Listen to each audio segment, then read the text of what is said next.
ito guys, doorbell. So, meron na akong doorbell sa apelido ko. Tapos, dalawa kasi yun, yung isa sa kapatid ko. So, ayan guys, malalaman mo na kung sino yung magdo-doorbell na delivery and then yung mga importante lang.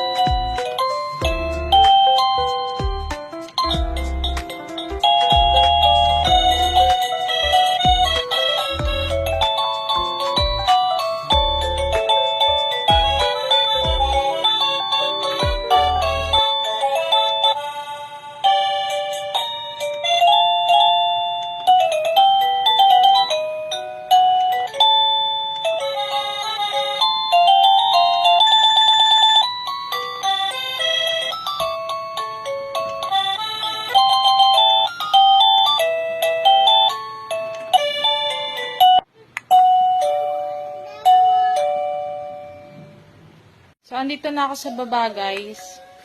Nasa taas lang siya. Ayan yung doorbell namin.